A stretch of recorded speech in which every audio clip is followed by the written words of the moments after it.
So we're now approaching the end of COP26.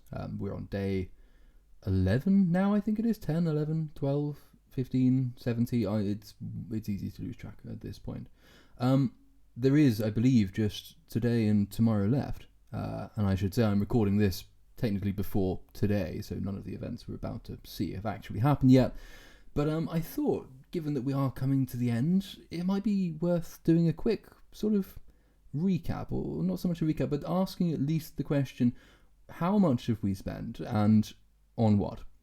Now, as you see here on the screen, this is a relatively old story. It's from January last year. This is when the talks between the UK and Scottish governments over hosting COP26 were still ongoing.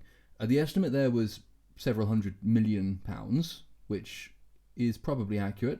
It's an estimate by the police. Up to 90,000 people, it says there, delegates, observers, heads of state and media are expected to attend COP26 over 12 days in November. The Scottish Police Authority report says it will be the largest mobilisation of police officers in the UK. I suspect several hundred million is about right. If we go to the Courier, which is a Scottish paper, has an estimate of 100 million, says close to 100 million is expected to be spent by the UK government to cover the cost of COP26. This is almost certainly an underestimate, because I believe it is the case that the police are not disclosing, as yet at least, the cost of policing the event. And the cost of policing the event is a significant chunk of the money. So I would be incredibly surprised if this 100 million didn't rise to the several hundred millions initially predicted by the BBC. It says here, public bodies have received at least £87 million from the UK government so far to spend on the 12-day event, which will see an estimated 30,000 visitors from across the world attend United Nations Climate Conference in Glasgow. Luminaries including President Joe Biden is not exactly a luminary, and Barack Obama, if he ever was, is not anymore, and the Queen and the Pope are all understood to be coming to Scotland's largest city, which they will have done, of course. This is only a very brief aside. I didn't intend to spend a huge amount of time on this, but one interesting thing that came up here, I think, and it also was a little one in the BBC's report as well, is that the Scottish Government has confirmed there will be no detriment to spending in Scotland as a result of hosting the event in response to an FOI request.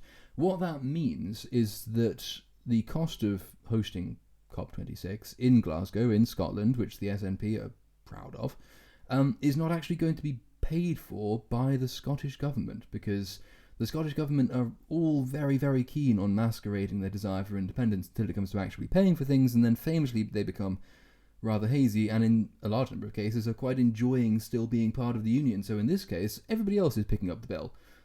For COP26, the UK taxpayer in general will be paying the bill, not the Scottish Government. There will be, as it says here, no detriment to spending in Scotland as a result of hosting the event. All the costs disclosed by the Scottish Government are considered to be forecast only, with the final additional funding coming with the final additional funding from the COP26 to dividend to be based on accruals incurred from staging the event. The Scottish Conservatives said the funding was another example of significant union dividend, and they're not entirely wrong, because the SNP and Nicola Sturgeon we've now seen posing with AOC and giving her a can of iron brew, because the Scots love a cliche, or at least the SNP loves a cliche. They're very proud to be seen to be hosting the event, but yes, not so much to be paying for it. In any case, the UK taxpayer is footing the bill for all of this. £100 million as disclosed so far, several £100 million as the BBC initially reported, likely in future. And I thought, given we're coming to the end, we could take a look and see what exactly it is we are spending all of this money on. Now, keep the part of the Courier report in mind, the fact that public bodies have received at least £87 million from the UK government, because it explains why every single grifting public sector organisation, every mendicant charity, every spurious social activist has rocked up in Glasgow, because they're giving money away to all of these people, and they really are giving money away. So this is the official Green Zone programme of events from COP26, the entire week's worth of events. There are, of course, side events happening, but these are sort of the main tent ones, at least the ones happening officially under the Climate Change Conference banner. In fact, having had to cover these for my job, the side events are usually more interesting and more useful. But, well, if we had to pass COP26, just looking at the events we're about to go through, it's this odd mix of Woodstock and the 5th Socialist International with your kind of generic corporate shindig all bundled in together. And a huge number of these events, and I think I would go so far as to say a plurality of the events, if not a majority, are not immediately related to climate change. Shock, horror. Or rather, the links are tenuous. They've been drawn by all of these people looking to take part of the government slush fund, and to cram themselves into tents where they probably don't belong. This is day one at the moment. You can count, as one interesting way of doing, is the number of youth poetry events, for instance, which aren't exactly known to combat climate change. But even on day one, it starts an intergenerational conversation among women and youth in the climate change and agriculture arena, which sounds fascinating. Climate change action, Youngo approach. Don't know what Youngo is. Oh, there we go, showcasing meaningful youth engagement and how to avoid tokenism in the meanwhile, which is ironic when it's placed next to Poets for the Planet.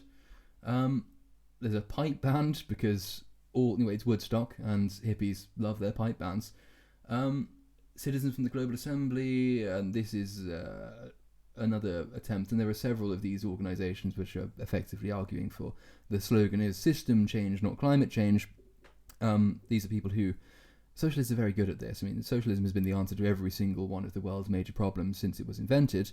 There's always, we've been in the late stage of capitalism, probably longer than we've been in civilization itself at this point. And socialism is always the answer to the problems of late stage capitalism, and climate change is just the latest example of a problem of late stage capitalism, even though, famously and evidentially, all of the good work being done to counter it is being done by the private sector. But you'll see pop up on this list of events a number of organisations which can't get their act together but can do it separately, arguing for system change, and the UK taxpayer is funding it.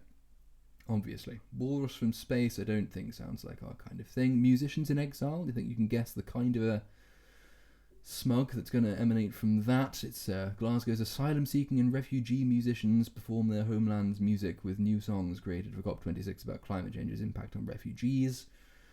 Women leaders from worlds of science and space exploration activism, etc. Feminist action for climate justice. Climate justice is another one of those things that doesn't actually have very much to do with climate change at all, because it's an excuse for late-stage feminists to do their thing. You can't solve climate change without gender equality. Climate change introduces gender inequality, women most affected, but we'll see later on, also Muslims most affected, also indigenous people most affected, also children most affected. Everyone is most affected, and all of them having their say. Our village community corner, this is all on day one, which is, as you might expect, not promising. Day 2 doesn't get a huge amount better. There's another children's event, the RSNO Junior Chorus. Walrus from Space pops up all of the time. There's a couple of things that, yes, so to be fair, one or two of the events look relatively interesting, but then we get to the nonsense again. Visualising climate, young people's responses to the climate emergency.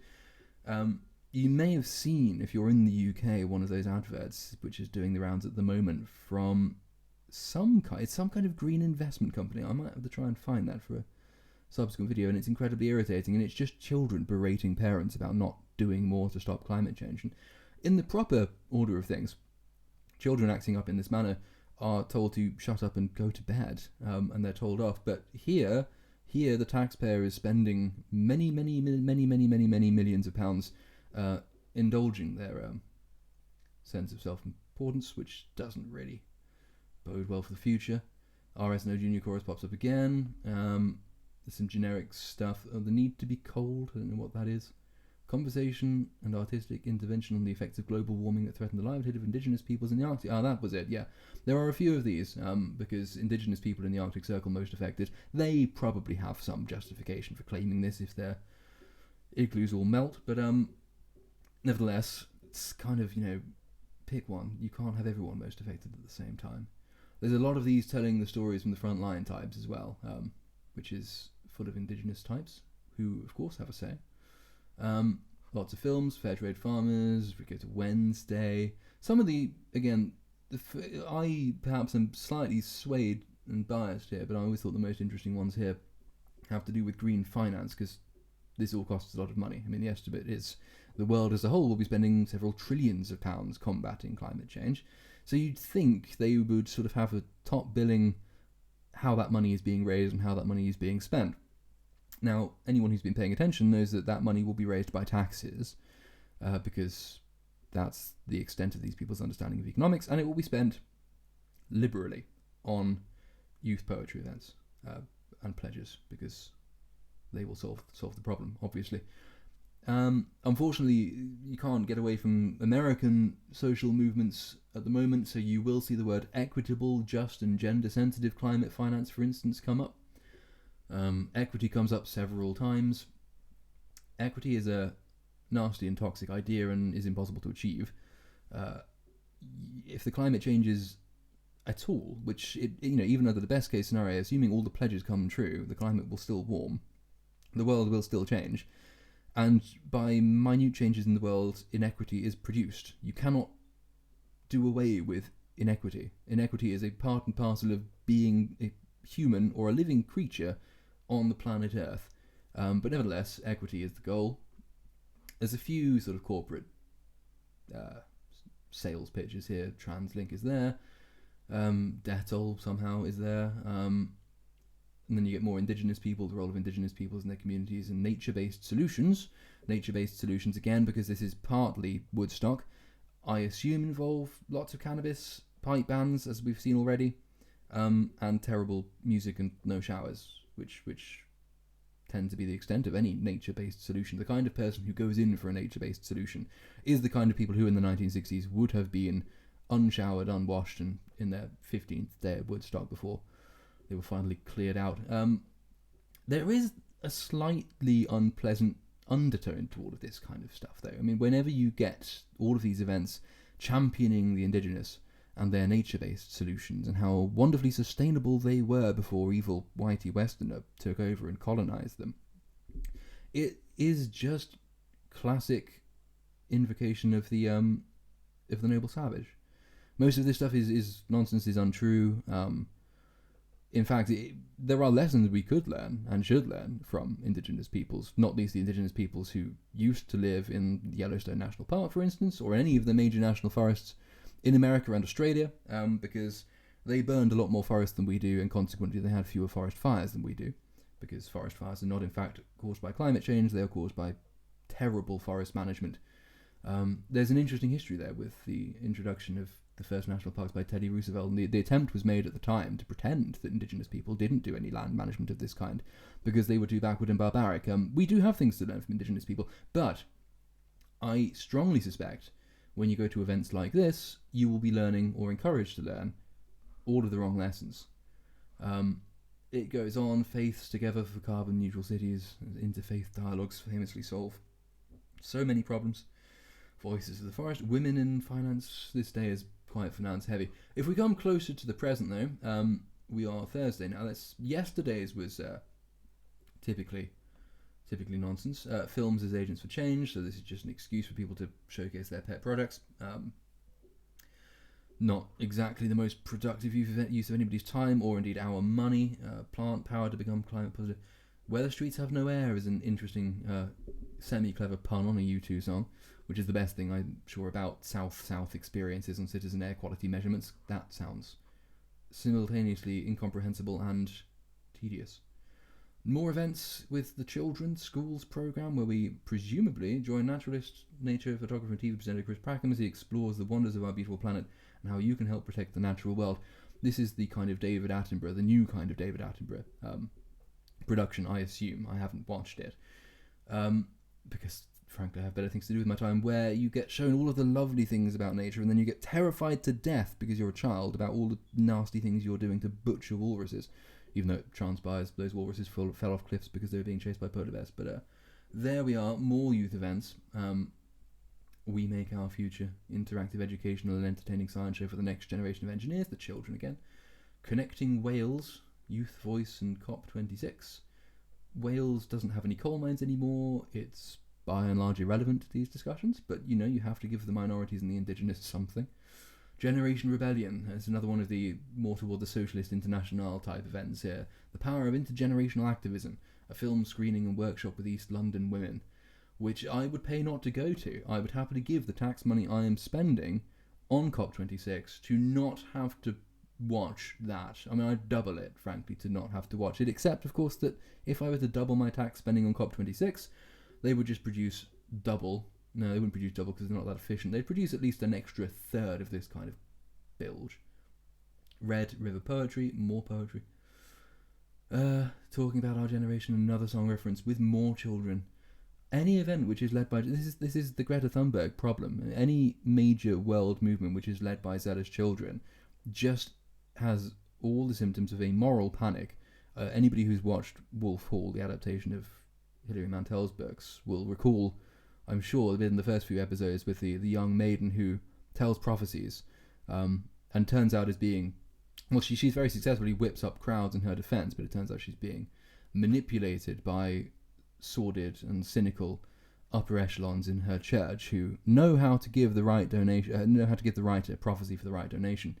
Greta Thunberg is exactly the same thing. Any movement which has kids at the foreground is one that is by definition giving up on rational, reasoned adult argument. It's a think of the children argument. The whole of COP26 is a think of the children argument, and that's, historically speaking, a flaw in an argument, not a strength. More pandering to women. People make transport. The climate change cup. I don't want to win that. And then we move on finally to today. And I haven't seen these events yet, so it'll be new for me as well. Nothing, oh no, there we go. Disability.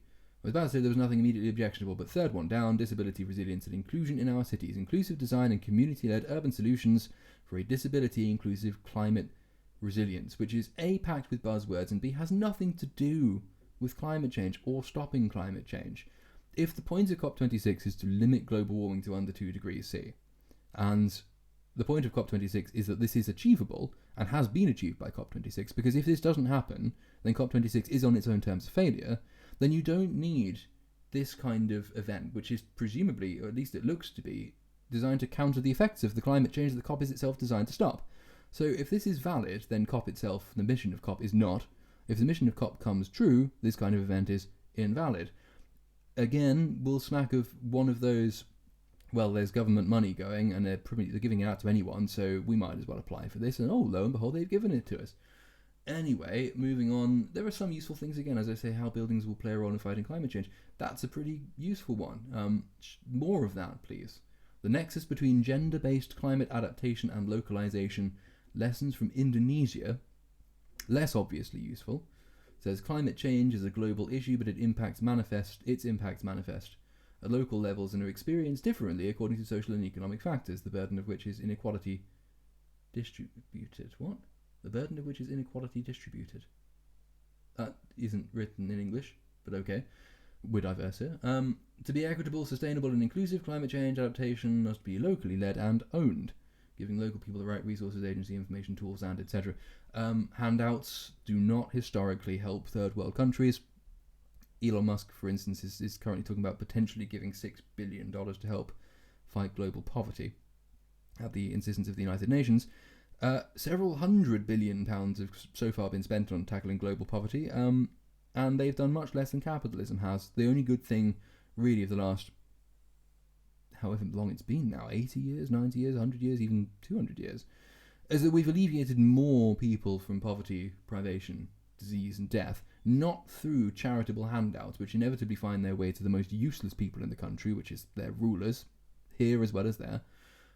It is the tools they need are capitalism, free markets, an absence of corruption, an impartial judiciary, a civil service, and other things which the British Empire did once pride itself on exporting, which we're now told, of course, to disdain and deplore, though the countries which kept those systems after decolonisation have done better than those that got rid of them. But I don't suspect, so I suspect rather that the right resources they have in mind are not any of these things. It will be just more money. Wales makes its presence again. This time it's connecting with Uganda for reasons. Don't know, don't care. Particularly, being salmon, being human sounds just about as sensible. More youth voices on climate via film. And here's another of the socialist and international events. Fix the economy to fix climate change. The role of the circular economy.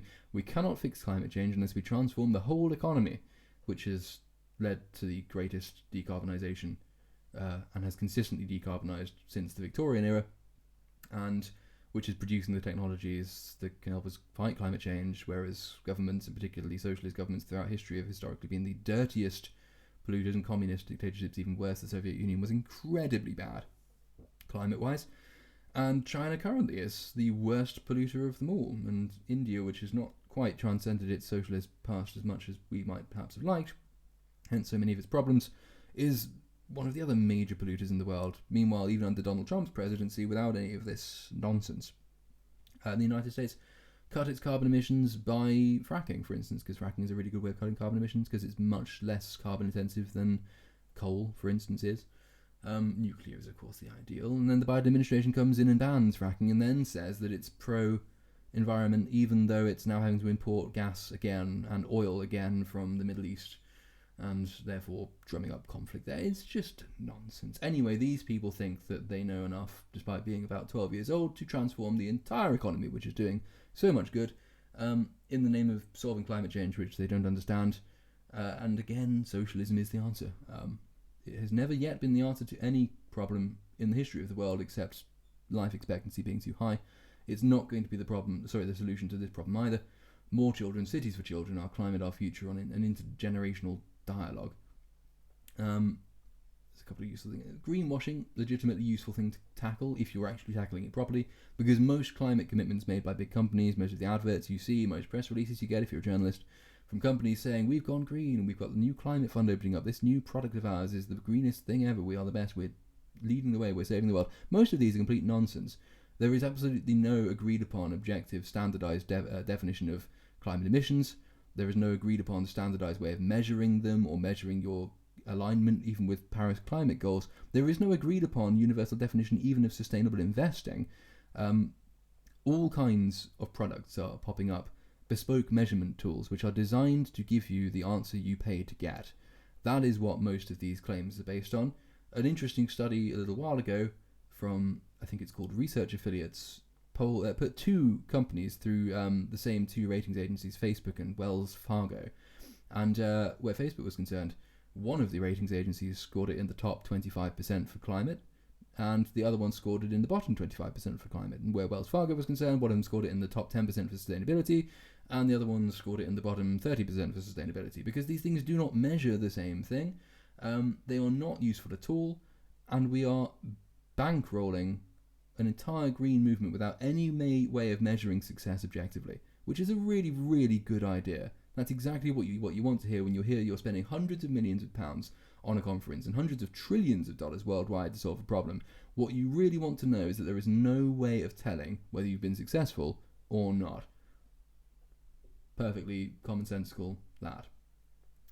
And it goes on. There is, I think, only one day left. Is there anything interesting happening here? We've had all of the tedious speeches from world leaders, and I don't know how much we're going to have to, how many trees we have to plant to suck up all the carbon from their private jets. I don't think there are enough trees in the world to suck up all the smog they have created from their speeches. Barack Obama being, again, foremost in the smog generation business. It is the old South Park episode where everyone drives hybrid cars and it creates a cloud of smog that threatens to destroy the world, the equivalent of global warming. Except here, instead of George Clooney giving an Oscars acceptance speech, it is Barack Obama turning up and doing his Messiah speech, his Messiah act. Our place in the cosmos comes up again. Climate change catastrophe. A new show about climate change made by kids for grown-ups. So at least the grown-ups can see the extent of the brainwashing and the damage that they've done to their children by peddling these myths. Not that climate change is itself a myth, but that the catastrophes we are told will come about because of it are a myth. And now the kids are self-replicating. It's a self-fulfilling prophecy. The kids are now making other videos to traumatize other children, and so it goes on. And none of this will be helped by traditional and Gaelic music, except that traditional and Gaelic music, depending, some Gaelic music is very nice. It might calm the children down.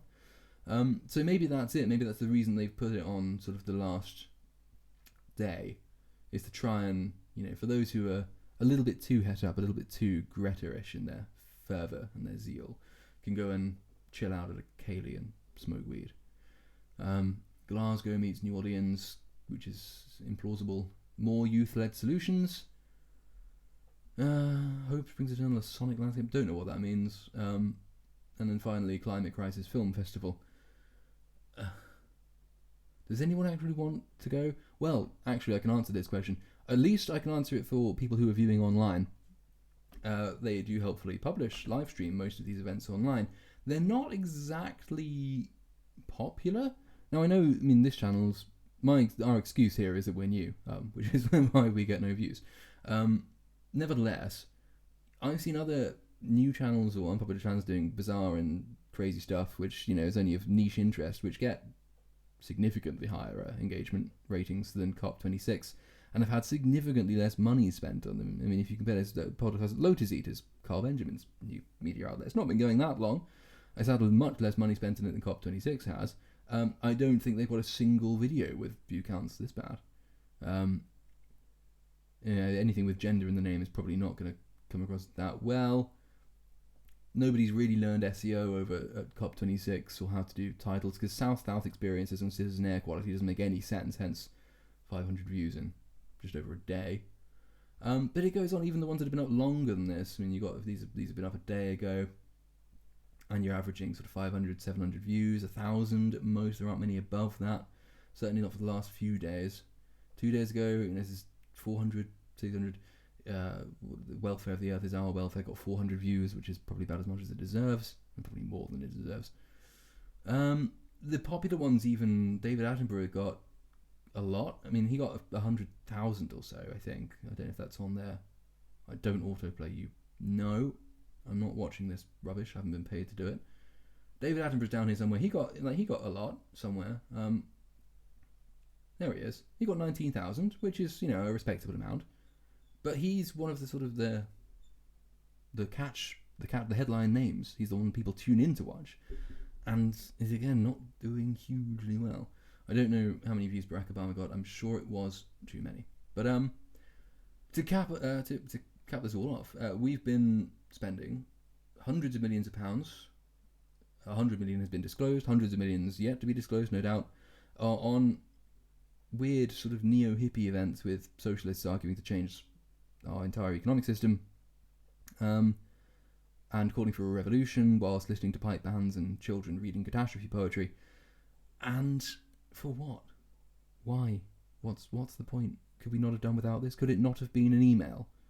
I think from everything I've seen, and I've had to cover this damned event more than once, everything I've seen tells me that COP26 should have been an email. It would have been cheaper, and it would have saved an awful lot of emissions, because no one would have had to fly out here, and then the Scots wouldn't have had their moment in the sun, or not the sun because it's Scotland, but I would sum it up as an expensive waste of time if we're lucky, and a tremendously expensive waste of time if they ever get what they want.